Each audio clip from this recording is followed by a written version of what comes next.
Tonight on the Fanatic Forum, of course, we've got some new comic books for you guys, but a big surprise is we get to meet artist William Hood. He's a local artist here in the Louisville town area, and we get to hear all about his art and how he got started, all that sort of good stuff, and plus, all kinds of good geek talk. So we'll do that right after this.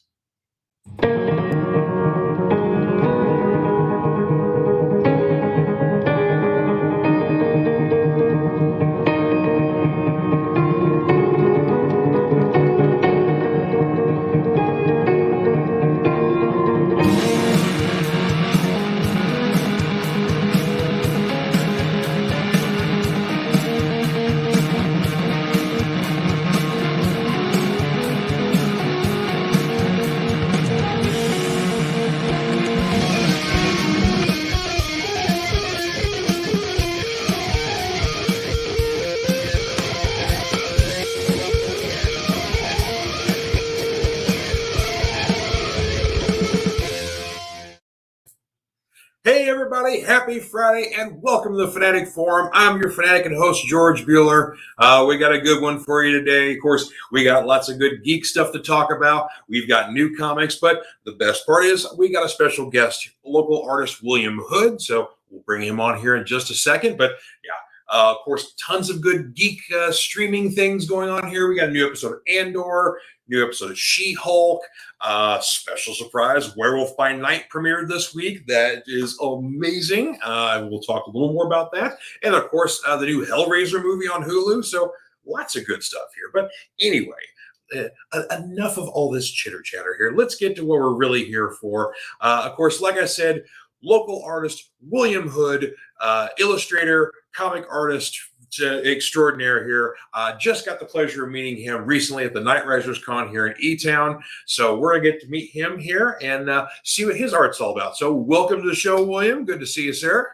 Thanks for having me, George. I don't know about a comic artist extraordinaire, but we'll go with it. Hey, you know what? I bought some of your stuff here, so I like it. So there you go. So you won me over, so there you go. That's all that matters. Anywho, so thank you very much for being on the show here. Like I said, we will definitely talk about your art and kind of what how you got started and what's important to you and everything like that. And of course, if you want to know more about William's art here, go to williamhood.art. Of course, you can see a lot of your stuff. You can see, you can get commissions. You can, make arrangements for those, all sorts of things. So yeah.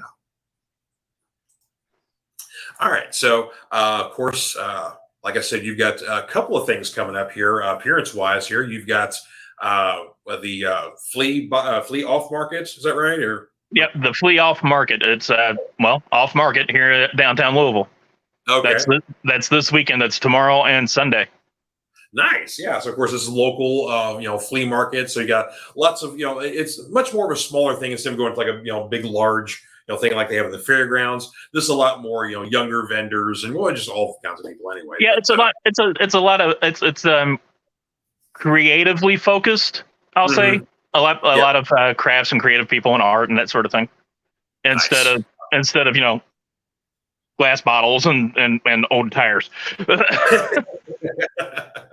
Yeah, and see, you actually, do this and kind of actually go out and support local artists as opposed to something like, the St. James Court Art Show, which has kind of become more of like a national scene. A lot of outsiders come there, and it's not so much a local thing anymore. That's what I've been hearing from a lot of people. It's like, yeah, it's grown. It's gotten bigger than I think they even intended it to. Yeah. Oh, hey, one of our friends of the show here, Dave Manley, says the flea off market's a great place to pick up some local custom local goodies. So yeah. See, and Dave's a Louisvillian himself, so there you go. Well, come on by and say hi, Dave. Oh, see, there you go. Yeah, see, check out William there, and so you get some lovely art like the Predator one here, right here, and then of course this lovely Batman one here. So I mean, it's still need to buy frames for these, but thankfully I've got these nice protectors here. So. All right. So, of course, as promised, each week on the show here, Bill, I talk comics. always do new stuff, and I'm completely across the board here. I do Marvel, I do DC, Indies. So yeah, I don't favor anybody, even though I grew up a Marvel kid. I don't know about you, so. Oh yeah, absolutely. You go see. It's weird. Like definitely as a kids, like we picked our battle. Like we were Marvel or DC, and usually it was kind of whoever got us into comics. That was their choice they made. But what was your first? Do you remember your first? Oh yeah, Avengers 163. So yeah, mine was Astonishing Tales number 2 or 3. I forget which one it was exactly, but it reprinted X-Men number 3. Nice, yeah. So. I have 2 copies because I actually still have the book that I originally got. It is intact. I will say that, but it's not. The cover's not in the greatest shape. But I've later got another copy that's a much nicer version. So there you go. Sure. Hey, John Pike is on here. Good to see you, sir. Of course, folks, John is, of course, the purveyor of the Cereal Box Network, which we are all enjoying here. The back of the cereal box. Yes, sir. Yeah, I love that podcast. See, there you go. Instant plug here. Back in the Cereal Box, Saturday mornings at 9 a.m. Eastern. And, of course, Johnny's doing all Scooby-Doo this month for Spooktober. So it's been a lot of fun. They've been revisiting either some of the newer movies, some of the older movies, or just, specific episodes. And, of course, they talk about everything on that show. So Right. I've been on there a couple times myself, so there you go. So, Dave's saying that he'll be at the International Film Festival tomorrow, but he'll see if he can swing by. So there you go. Well, they're open Sunday too, Dave. So after church, go hang out the fleet. All right. Sorry, a little parched here. So it was lots of lifting. Oh, hang on. Dave wants to know about my. Dr. Doom shirt here. So yeah, it says, trust me, I'm a doctor. Nice. Yeah. I recently got this from TeePublic. So great online spot there. I get a lot of their stuff there. They're kind of like Etsy for t-shirts, because basically instead of like buying from a company, you're actually buying from individual artists. So like somebody made this, and maybe there's still some left, and if there aren't any more left, if that artist doesn't make any more, then this has become a limited edition shirt. So there you go. Right.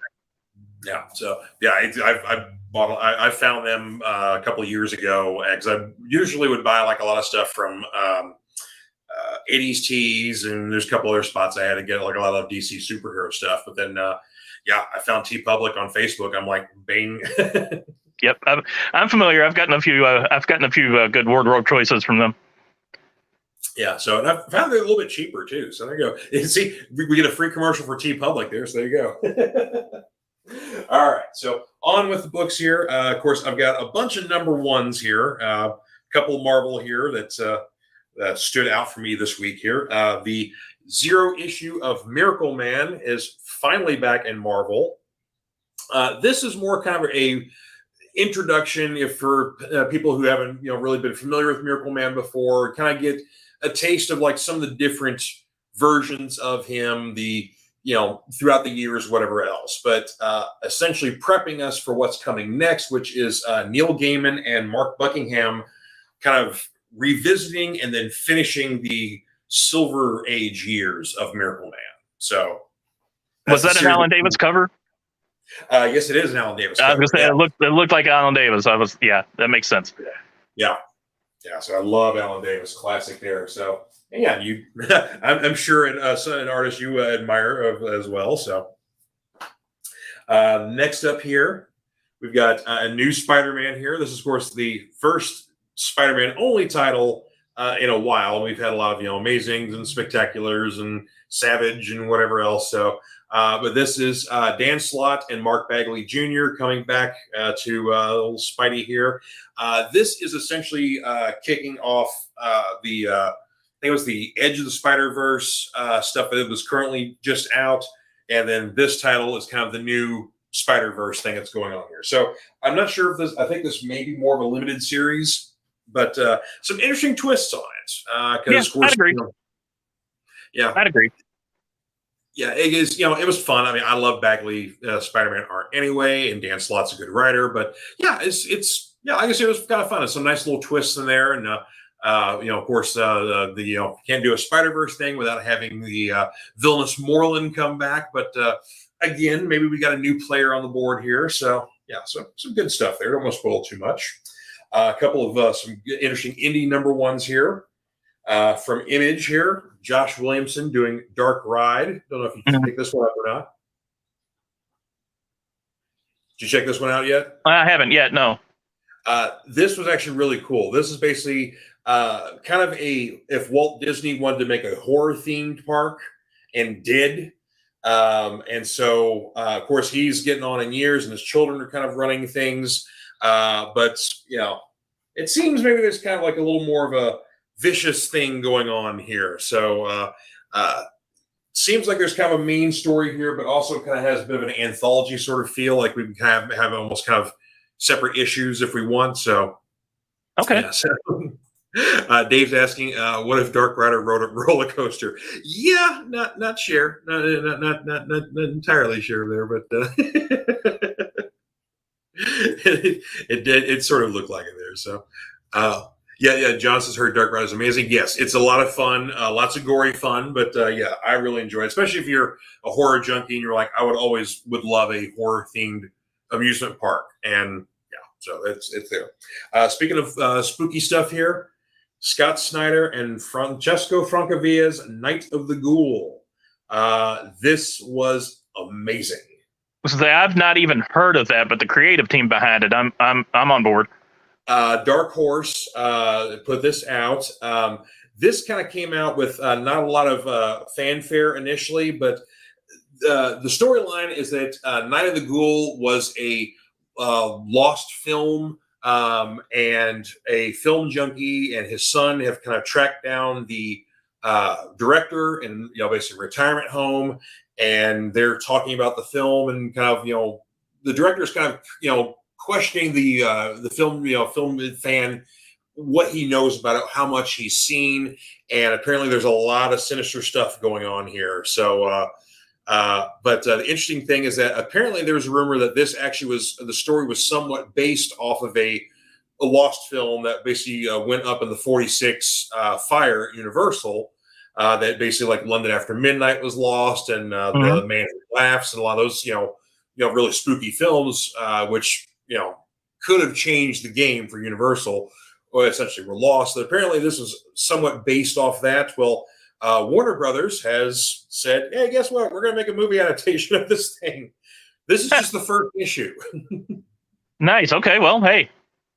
Yeah. So I think there's a 3-issue series. I'm not 100% sure, but yeah. But anyway, so yeah, the Warner Brothers said they're going to pick up and do a movie of that. So like, I'm all for it, because Francavilla's art. If you know his work, good God, that man's amazing. So that's what I said. I hadn't even heard of the book, but Snyder and Francavilla, I'm on board. Yeah. It's Francavilla's art is the perfect tone, because this is a movie that takes place like when we are watching scenes from Night of the Ghoul. It's World War I era. So basically, yeah, his art just yeah. Love it. Lastly here, number one, if anybody checked out the Geiger series that came out last year, this is a spinoff from that. Junkyard Joe was somewhat referenced throughout the Geiger series, and then if you picked up the big 80-page giant kind of into the world of Geiger, they went into a little more here. But yeah, Junkyard Joe was basically a experiment during the Vietnam War of a robotic GI. Okay. And so, yeah, some interesting stuff here. Maybe Joe had a little bit of involvement in how the Vietnam War was shaped, how it maybe ended. Yeah, but it's a very interesting story here, and apparently there's more to come. So there will be, I guess, other issues. The issue almost kind of very much stands alone. It could have been the story there, but they definitely tease another issue. So we'll see how that works out there. But yeah. Couple more here, just to run through. For the folks who like reprints of older books here, we get a double shot from Marvel this week. Amazing Spider-Man #1. So you get a facsimile of this. And of course, this is note for note the book that came out in the 60s, but it only cost you $3.99. So there you go. And one, of course, even though I already have my own copy of this, still had to pick up the facsimile of Tomb of Dracula #1. Yeah, a favorite book of mine growing up as a kid. So, yeah, and of course, it makes sense as we were talking about Werewolf by Night. So there you go. A couple of regular books here. We just want to point out there actually were really good this week here. Batman 128. Of course, Chip Zdarsky's currently writing this, and that is not Phil Jimenez that's doing the art. It's the younger Jimenez who's doing the art. I can't remember his name right now. Oh goodness, hang on here. I'll give the person credits. Oh, here we go. Jorge. There we go. Good God. And see, being George, you think I would remember that. So, Jorge Jimenez does the art on this one here. I'm loving this new failsafe story, and definitely this is kind of the part 3 that's going on. I think part 3 or 4 definitely takes a big downturn in this one here. Kind of a little twist we didn't see coming with how far failsafe is wanting to go with his mission. So, right. Or its mission, I should say.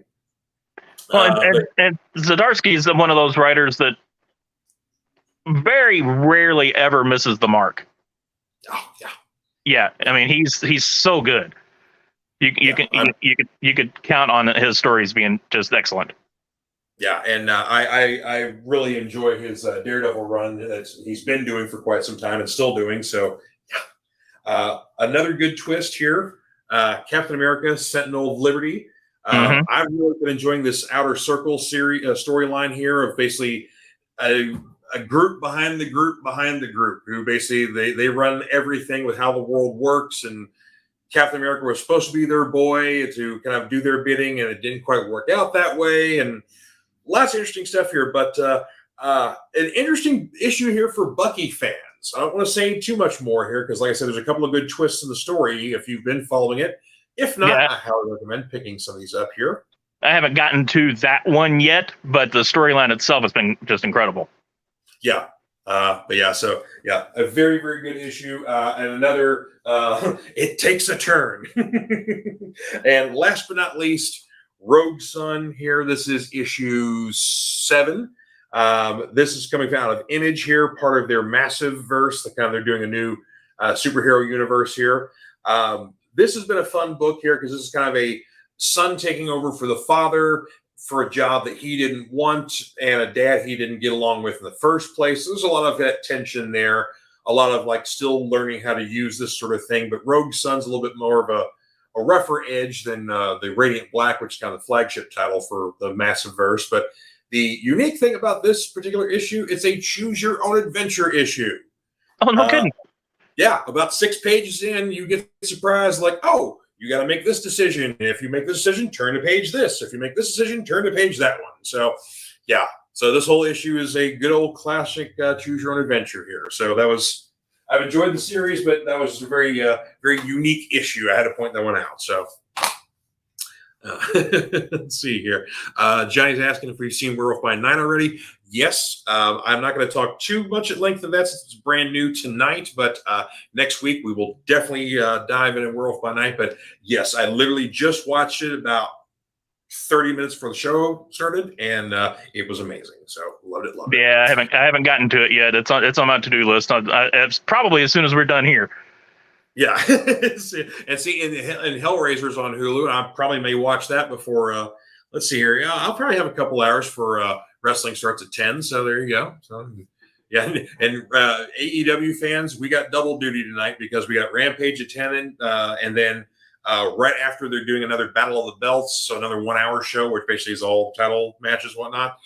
So yeah, we get double duty tonight. So. See, if you're also watching SmackDown, we basically get 4 hours of wrestling on tonight. So, hallelujah for that, folks. All right, let's see here. Dave saying the only criticism that you watch is longer, so we can get even more of it.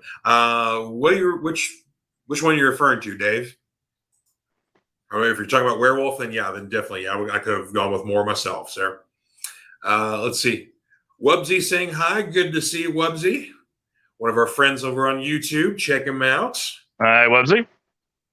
And John's one more saying picking up Rogue Sun Volume 1. Yes. yeah, definitely check it out there. So, and Dave was saying yes, he was referring to Werewolf by Night. So, yeah, I could definitely go with a lot of that more myself. So, yeah, so there you go. So there's my new comic picks for the week there. So I had a few more, but I was like, those are the ones I really want to point out. So see, I'm all across the board.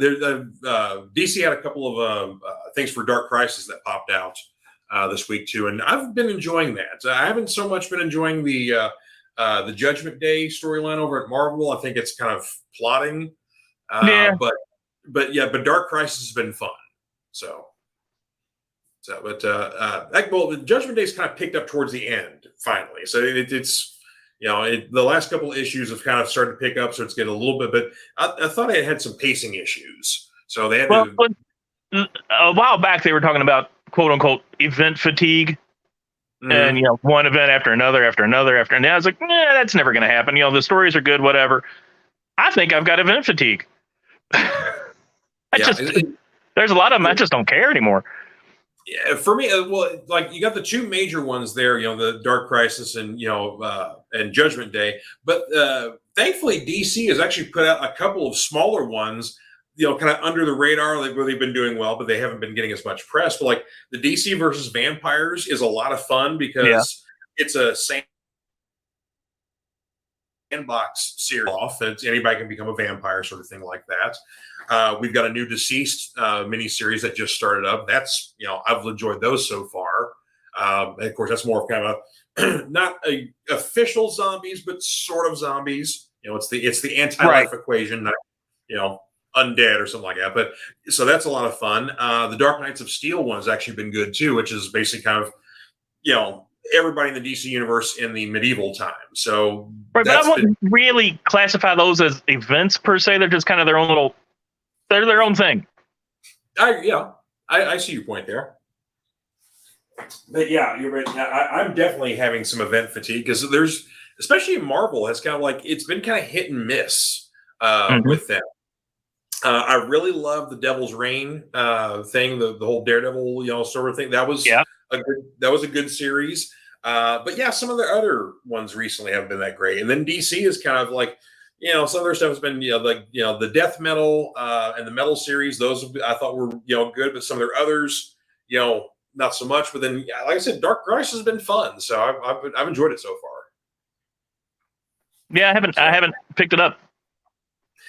It's interesting just because the whole we're getting the old folks out of the way, and so now basically it's the second generations, the Titans, the Titan Academy, and then kind of some of these newer heroes like Wonder Girl and John Kent, and so some of the newer guys, and letting kind of throwing them to the wolves, so to speak. So right. So, well, we're going to take a break here for just a sec here to pause for Comic Books for Kids. Then we come back, we're talking old Bill here, so get ready. We'll be right back in just a second here. Comic Books for Kids provides comic books to kids in hospitals and cancer centers across the U.S. It's a place where we can all work together to make sure every child has a comic book. 100% of all proceeds go towards the kids. It's about making a difference, and while they're in the hospital, allowing them to fly like a superhero, battle dragons, or rescue teddy bears. We are in every state in the country and now support over 160 hospitals. Every month, we add more. Visit cb4k.org. All right, and we're back now. So, hang on, I lost Bill here. Yeah, hang on, I'm coming. Okay, sorry. There we go. There we are. And now we can see your face. There we go. Okay. Working on it. I had to grab a charger while the commercial was playing. Lost everything. Oh, I didn't know when that happened. So, all right, we'll pop up your graphic here. So, of course, today we are talking with William Hood, illustrator, artist, extraordinaire, or whatever it is, as I said there earlier. But yeah, so guys, we'll just start here. How long have you been drawing? Well, I like to say about as long as I could hold a crown. Okay. But honestly, probably since I was about 10 or 12 years old. I got my first pair of glasses, and they had a really cool Yoda glasses case. Nice. That I wanted so bad. I wanted it so bad. It was so cool. And I didn't get it. I got this plain little cloth BS glasses case. Oh, yeah. And my stepfather actually drew Yoda in marker on that glasses case for me. Mm-hmm. I thought that was the coolest thing ever. That was just magic that somebody could do that.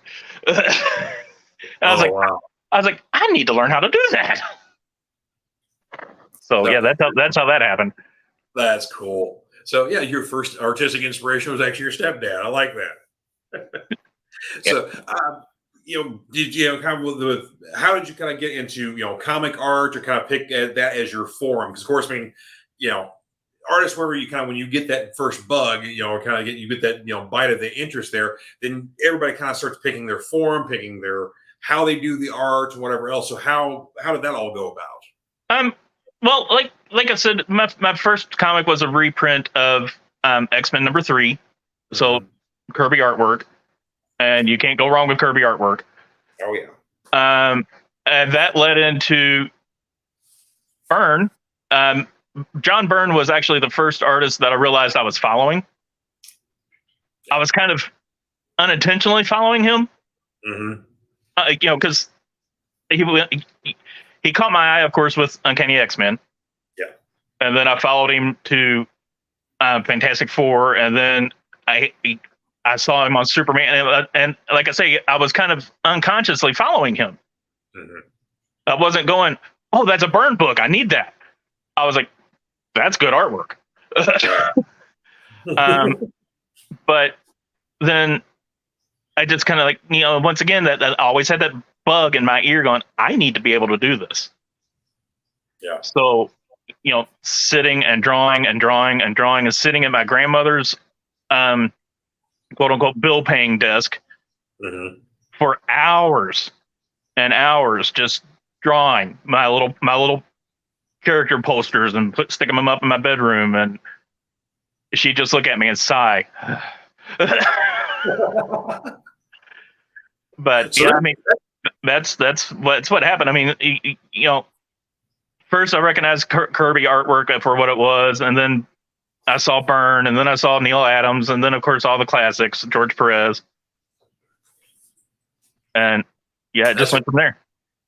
So basically, you're essentially self-taught, or did you get any formal training later on, or? I'm self-taught and training refined. Nice. So yes, I taught myself, and then I went to school for commercial art and graphic design.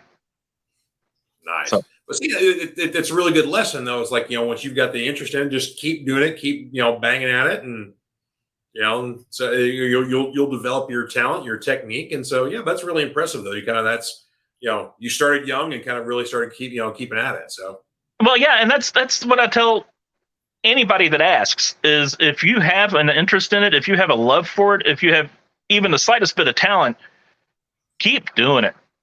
I mean, you may not make millions off of it. You may not, but if you have a love for it, just keep doing it.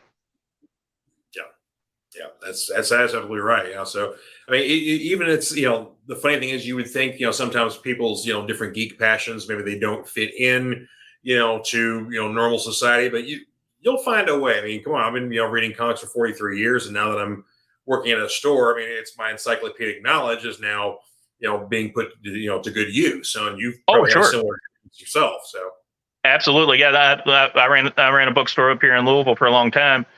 And just randomly, people would come up and pull just a random back issue out of the bin and hold it up and say, "Who did this?" Just to test me, and not because they were looking to buy it, but because they knew I would probably know. Yeah, and then of course, you get like a lot of would get a lot of random foot traffic, or sometimes people or like little kids want to start looking at comics, but maybe they need recommendations, whatnot. So absolutely. Kind of like that comes in handy. So, and of course, you're fun at the break room at work or whatnot when people are watching the new Marvel shows or movies or whatnot, and they need explanations of things, whatnot. Then Oh you yeah. Well, this is that, and that is that, and that happened because of this, and yeah, always. and who is that guy? Oh, he's over this guy. He's this over here. Yeah. So yeah, that's also come way in handy. So it doesn't work so much romantically unless you're trying to pick up another geek, but well, you do what you can. They're listening at least. So right, exactly. Yeah. Well, hey, I got to definitely show off a little bit of your work here. So I grabbed a couple selections off your website, which, of course, williamhood.art.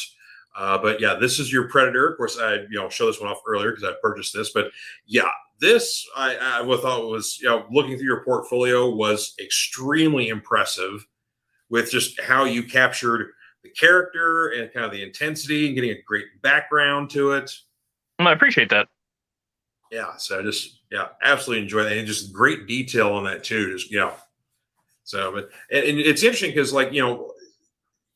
some artists have kind of like a style, and you can definitely tell that looking at your stuff. But of course, it's also like you can kind of conform to different things too, because of course you'll show here this year 3 Captain Americas here, so definitely much lighter style here. It's a lot more color here, less less ominous sort of feel, but you could definitely tell like there's, your hand is in there, but it's like just, but it's, you kind of get like a little bit of, each different Captain America, kind of like how they've looked a little bit over the years. Cause you got, Captain Carter, more recent, and then Sam kind of, when he first started, his look has changed a little bit more recently, but that's a very classic Captain America right there. So, well, and it's funny that you would say something to that effect, because when I scheduled Night Risers, I told my fiance, I was like, crap, I don't have any horror artwork at all.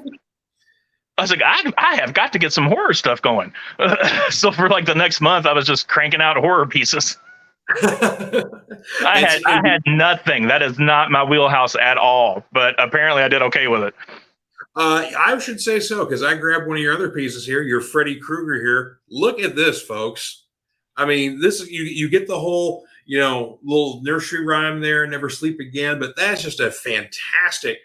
It's a little more than minimalist, but it feels a little minimalist. And that was rough because he as a character, he's very specific on how he moves. He has a very specific stance, very specific movements. It's him. Yeah. And to catch that was that was a rough bit. Really? Yeah. Yeah. Well, you nailed it. I mean, because that's the thing is that, Freddy is very menacing and, very ominous and very dangerous, but also, he's a little swishy too. He's a bit jovial, and he's a little light on his feet, and so he's a little graceful in a sense too. And I think you kind of and that's what was so hard to capture is the grace mixed with the menacing. Yeah, it was a hard get. Yeah, you know that one. So see, there you go, folks. Of course, you've got you did Child's Play, and I'm trying to think who else. You have a bunch of other stuff too. Pinhead and Michael Myers and Jason, and yeah. So you did a lot of the classics there. So and of course, I've shown off my the art there and told my wife you do commissions, and she's like, oh, did he have Sam from Trick or Treat? And I was like, I don't think he did. So I didn't, but I will at E-Town Con. He's on my to-do list. There you go. So see.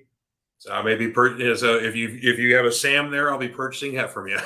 Well, there you go, because he's on my to-do list. A couple others that are swishing around in my head, but yeah, he's definitely coming. I literally ran out of time. Oh sure, yeah, that's amazing. You're able to churn out that much in such a short time period. So that speaks highly for your ability there. You're able to come out so much here. So I'll bury myself in reference, and I'll sit there and draw and erase and draw and erase and ink and cuss some more. And what do you like using for references when you're doing things? Well, Google quite a bit, and then I'll watch the movies and try to get the feel for the characters, or even reading the comic books or watching whatever. whatever. I mean, everything is reference anymore. Nice. Okay. And then, of course, one last one. And of course, and I picked this one out thinking it was a really impressive one. And then you're like, oh, man, that's one of my early ones here. I don't care for this one here. But I had to show it, though, because, I'm a Transformers fan, and that's a great Optimus. Well, I'm actually doing another Optimus just to kind of replace that one, and Okay. and a Megatron, because, like I said, that's old. I won't say I'm not proud of it, but if it leaks too much out, it might be detrimental to my career. Oh, yeah. Okay. I mean, it needs updating. We'll just say that.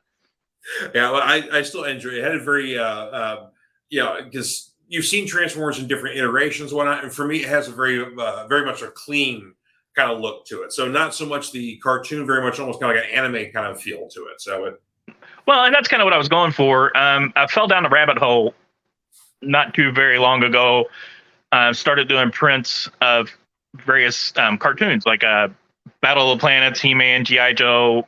Like I say, Transformers is on my to-do list. Thundercats. mm-hmm. Once you start sliding down the rabbit hole, you're like, oh, now I can do this. Oh, now I can do this. Oh, that should be next. Yeah, I mean, it's just silliness. Oh my gosh, yeah, yeah. Of course, yeah. I saw. I almost got one of your Master of the Universe ones that you had too, because that was a really good drawing too. So I love that He-Man's come back. So just kind of waiting for more G.I. Joe comeback. They keep trying. It's like, come on. And they just barely miss. I know. I don't know if did you bother to watch the Snake Eyes movie? No, I wasn't real thrilled with the live action treatment. It's just I don't know that they can even get it right. Well, here my whole opinion of the Snake Eyes movie is if they would have just called it anything else but Snake Eyes and just said this is a ninja action movie. Oh, sure, yeah. It's a good movie. I mean, it's not a great movie, but it's a good movie. It's got a lot of action. It's enjoyable. If you're a G.I. Joe fan and you know the story of Snake Eyes and Storm Shadow and you know their origin, it will irritate you to no end. Oh, yeah. Oh, absolutely. There was a handful of years ago, there was a anime G.I. Joe movie. It was, I think it was called G.I. Joe Renegades. Oh, yes. Yeah, that was amazing. Yeah, there's also another. There was Renegades was a series, and there's also G.I. Joe Resolute. I think Warren Resolute is the one I was talking about. Oh, the one stand the one off, almost like I think it was a movie. Yeah. I think you're right. Like it had different releases. The way I think I saw it was like it was like episodes like online somewhere or something like that. I can't remember. Maybe. I watched it in an odd format, and I think they finally put it on DVD like all together. But yeah, you're right. It is an amazing series. Mm-hmm. It's a lot more, not like completely, gory, violent sort of thing, but it's a lot more mature G.I. Joe series than anything we've ever seen before. Yeah, exactly. So yeah, even much more mature than the live action movies themselves. yeah, I would agree completely. Yeah, but G.I. Joe Resolute, check it out. So, anyway, of course, back to some of your appearances here. Of course, you said, of course, this weekend you're going to be at the Flea Off Market all this weekend, selling your art there. Then, of course, you have E-Town Con coming up here at the end of the month. So, yes. So of course, that's a brand new convention to Elizabethtown. Night Riser is the one you attended earlier. Has been around for many, many years, different various locations. But so E-Town is going to be the new con around here, maybe for the foreseeable future. We'll see. Well, but I've heard good things about the organizer. I don't know about the show, but people in the community seem to trust the organizer. Good. So, yeah. Because I know they've got a Louisville con that's usually held over at the Crown Point Plaza. That's where I'm going after E-Town, as a matter of fact. Okay. So that's they've got that show there. So it's not a big show, but I mean it was a good show. The thing I like is like they were able to pack a lot of vendors into a small spot. So you have lots of choices of different things, and it was again nice. It was all local vendors, so I'm glad we'll see that kind of come back there. And of course, I want to see lots of comic sellers as well. So even out of towners, because I've pretty much seen all the books here in E-Town. So Right. yeah, but yeah, so I welcome out of town comic vendors. So there you go. Yeah, so that's gonna be a lot of fun there. But yeah, so like I said, we'll see how this con does, and maybe there's more to come. But yeah, so the makers of have got a successful franchise, it seems. So fingers crossed on that one that does well. So yeah. Exactly. Yeah, we need more conventions and shows locally. Mm-hmm. I mean, even if it is the 1 day stuff, just keep it going. Yeah, absolutely. So, yeah, and interestingly enough, there's another convention that's kind of local, but it's in Shepherdsville. It used to be called the Creature Feature, and now it's been, it used to be the Halloween Fest. Now it's Creature Feature. That's going to be on, I think, the same weekend. I think it's a 2-day show, whereas E-Town Con's a 1-day show. I saw that. I saw that, and my brain automatically went, "Wonder if I could do 1 day each." Show up at one and be at the other. It's possible. It is possible, I suppose. Yeah, I mean, because the Creature Feature itself is another kind of small local con, and again, I like small local conventions. You get to chit chat with the people a little bit more. Yeah. You get to make a little more friends. Yeah, it has a nicer feel to than some of the giant ones that your Gen Cons and your San Diego's and your New York Comic Cons, which is going on this weekend as we speak. But yeah, so I like the small hometown cons. Oh, I do too. Absolutely. Yeah. So yeah, you feel like you get more time there. It's not as much of a rush. And of course, I mean, people always ask me like, "Oh, do you always want to go to San Diego Comic Con?" I was like, no, because standing in the line's not fun. Right, and you can see everything you want to see online anyway after the fact. Yeah, and usually a lot of the exclusives are available online, so maybe you're going to pay a little more for them, but it's like, yeah, for the most part, it's like, no, I'm good. With if I had my choice, I would much rather go to New York than I would San Diego. Oh yeah, absolutely, I would too. Yeah, and mostly because, as you probably well know too, that New York is far more focused on the comics and the artists and the writers. They get much more of a showcase than they do at San Diego. Yep. Yeah, and even though that's what San Diego was also built on, but San Diego's become much more Hollywood. So, I mean, nothing wrong with that, but it's just kind of like it's changed the tone of the con. So yeah, oh, it absolutely has. People who've never read a comic book in their life know what Comic-Con is because of San Diego. So, yep. Whatever, what have you? Well, aside from your art, what are some of your other geek passions that you have? Well, comics, of course. Mm-hmm. Science fiction, Star Trek, Star Wars. Which side do you go more towards, Star Trek or Star Wars? Trek. Okay. Honestly, yeah, Trek. I've been a big Trekker for as long as I can remember. Nice. Yeah. I mean, my grandfather was watching it, and I'd sit on the living room floor and watch it with him. So, I mean, yeah, for forever. So it's always Trek. Nice. Yeah, I grew up more of a classic fan, so I haven't got much into the newer stuff, even though I hear it's really good. But yeah, I haven't had a chance to get into the newer stuff yet, but I need to. But I'm more the Star Wars guy. My earliest memory is seeing Star Wars at the drive-in. So. I remembered seeing Star Wars at the drive-in. I fell asleep the first time. I fell asleep. Of course, I was like 7, but still.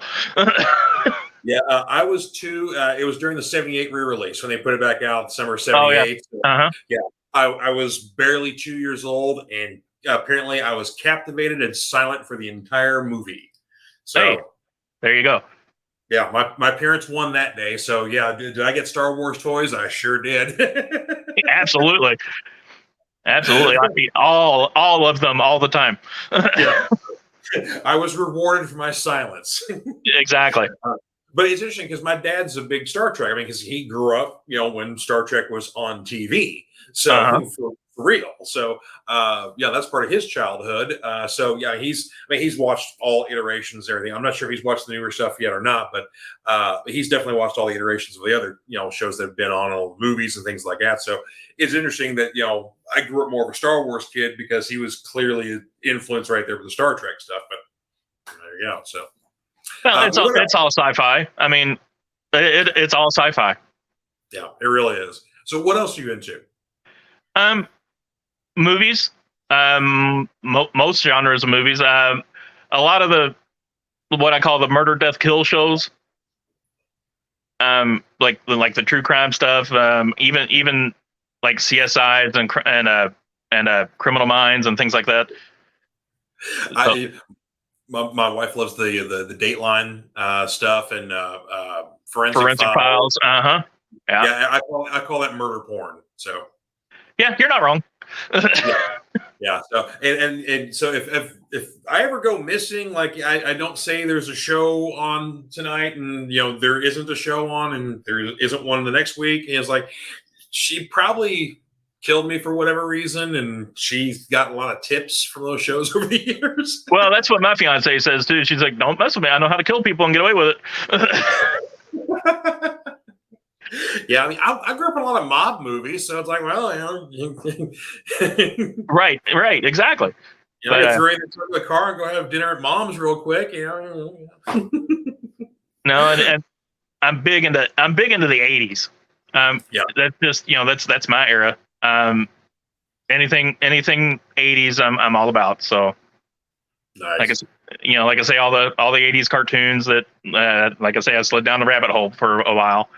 Any of the '80s shows, like as cheesy and god awful as they are, the A-Team, Knight Rider, Airwolf, all those. So, or '80s movies, of course, classics, Ghostbusters and Beverly Hills Cop and all of them. Oh. Being a comic fan, did you ever try to latch on to like all the superhero shows that would try to come on, or like the Automans, the Street Hawks, whatever else? All the time. Are you kidding me? All the time. They were trying with us, weren't they? They really were. Oh no, they were terrible. Well, they were trying to give us something cool that our audience wanted, and they failed most of the time miserably. Or sometimes, like, the concept was cool, but then, like, the first episode's like, okay, well, the trailer was better. Right. Well, I think it was on Tubi. Tubi is a streaming service. Yeah. They're showing Nightman now. I don't know if you remember that old series. Yeah. I was like, oh, I remember that. I queued up the first one and got like maybe 10 minutes in and went, oh, I can't. Yeah. That was one of those, like, it was where there's a whole string of shows that popped up like in the late 80s, early 90s that were made for syndication. They literally just kind of like just popped up on a network somewhere. And that was one of those shows. Of course, it was based off the Malibu comic, and far different than that. Of course, I mean, there's, the Birds of Prey show was in there too. Which, I mean, that wasn't so bad. I mean, right. I can still go back and watch it. Yeah, the Birds of Prey definitely had its moments there too, especially when they try to incorporate, like, Barbara Gordon's story and why she's in the wheelchair and stuff like that, and having Bruce and Selena's daughter, be kind of the lead on the show. Or was it Bruce and Selena's daughter, or was it just Selena's daughter? I can't remember. I think it was implied it was Bruce's, but I don't know. I don't recall if they ever said so. Yeah, I know they mentioned more of Selena. Like, she definitely knew Catwoman was her mom, but yeah. So I think you're right. They kind of implied that maybe Bruce was the dad too. But anyway, again, so it had its promise. But of course, we like the Xena and Hercules came from that era too, but they ended up being successful shows because they apparently had a bit of a budget and talent behind the camera. So right. Well, that makes a difference. Yeah, but you're right. There's some golden age of bad TV. Exactly, but it's in some cases it's so bad it's good. Yeah, there's some, like, shows that didn't last very long that I kind of latched onto, and whether or not they're great or not. Like Voyagers was an early one, if you remember. That was the oh, I do, yeah. Yeah, the time travelers with like the timepiece, and so that was kind of a fun one. Tales of the Golden Monkey, because I was a big Indiana Jones fan, and it was kind of like Indiana Jones. Not but really. not. Right. No, it was a lot more comedy, and Who starred in that? The name is on the tip of my tongue. I remember yeah, it was. he's somebody. He's almost somebody, well, yeah, but I can't remember. Steven something. But yeah, he was Deckard in the first Star Trek movie. Yeah. And then the dad on Seventh Heaven. Right. I can't think of his name now, but I could see him clear as day. Yeah, but yeah. Anyway, so yeah, he was the lead in that one, playing kind of a surly pilot for hire during was it during World War II when he was overseas trying to avoid the war. So I don't remember. I remember it existed, and I remember I watched a little bit, but that's it. I got that. The rest of it's foggy. Do you remember Automan? Oh yeah, with the Tron suit. Yeah. Again, hey kids, no one watched Tron. Let's make a TV show sort of based on it. Exactly. Oh, I've done whole podcast tirades on the entire summer of '82. How, like, a lot of my favorite movies of the '80s came out, but unfortunately they were all killed by E.T. Well, talking about this sort of thing, I'm getting ideas for Prince now. So you never know. Yeah, there you go. But yeah, the summer of '82. Well, actually, the entire of '82 was the year of E.T. because they said, "Hey, it did so well in the summer. Let's put it out for Christmas once again." So all these movies that had Oscar hopes and Christmas, things, all killed by Oh E.T. yeah. So I mean, the only thing if they would have put a Star Wars movie out that year, maybe that would have been the competition. But since Lucas and Spielberg were buddies, they didn't want to do that to each other. But yeah, agreed. Yeah, because I think Return of the Jedi almost came out in '82. I think it was supposed to. Yeah, and they kind of did a little gentleman's agreement. It's like, okay, well, you put your movie out, you do '82, I'll do '83 over here. Yeah, maybe that would have been an interesting fight at the box office. So yeah, it would have been a good one. Yeah, because I don't know if they ever actually competed at the box office against each other. So they I think they do have that sort of agreement. Stay out of my way, I'll stay out of yours. Well, I mean, they're old film school buddies, so yeah. But yeah, interesting stuff though. Anyway, so but yeah, so again, I've really enjoyed kind of getting to know you, and of course getting definitely enjoying your art, which I want to share with everybody else here, kind of give them a peek and kind of get to know where to find you. So let me bring up your banner here one more time. So again, williamhood.art is where we can find your website, and of course you got all your links there to your social media as well, where we can find you and get in touch with you for. Yeah, I'm always open for commissions. If you don't see something you like there, reach out to me and I'll have it to you a week or two. There you go. Yeah, see, great turnaround there, and again, I got to bring up your Predator once again because, and then we got to bring up your Freddy here. Yeah, I'll just show those off here. So sorry for the little X in there, but I scanned all these in my phone here. So hey, that's all right. Oh, yeah, here. So yeah, so you're appearing at the Flea Off Market this weekend, and then the 28th, is that what it is? E-Town Con or 29th? 29th. Sorry, 29th of October is when E-Town Con here in Elizabethtown at the Pritchard Center. So got a couple of chances to catch William in person. So and buy some art. So there you go. And I'll have your Sam for you there too. Hey, there you go. See, you're gonna make the wife happy. So and I gotta get some frames. So I gotta hang stuff up here around my little geek hovel here. Right there, you go. One small room of our townhouse, but hey, I got all my stuff in here. So there you go. Well, again, I really enjoy having you on here. Thank you very much for doing the show here. Hey, thanks for having me on. Absolutely. So I'll let you sign off here, but you have yourself a good evening. Yes, sir. You too. All right. You guys have yourself a good weekend here. Definitely check out Werewolf by Night over on Disney Plus because we're going to talk about that next week. Then we're going to be wrapping up She-Hulk, so I'm going to have the ladies on, talk about that show, kind of wrap up the last few episodes there. So a whole lot of good geek stuff. Hellraiser's on Hulu. Of course, lots of good horror movies out there. Let's see. What were we seeing here? Oh, Smile. Yes, went and saw that earlier this week with my wife.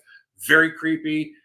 Very captivating, kind of creepy, intense Yeah, I know I said creepy once before. But yeah, it holds your attention. Really good movie there. So if you want to check that out for a good Halloween spook there. So you all have yourselves a wonderful weekend again, and I will see you next time on the Fanatic Forum.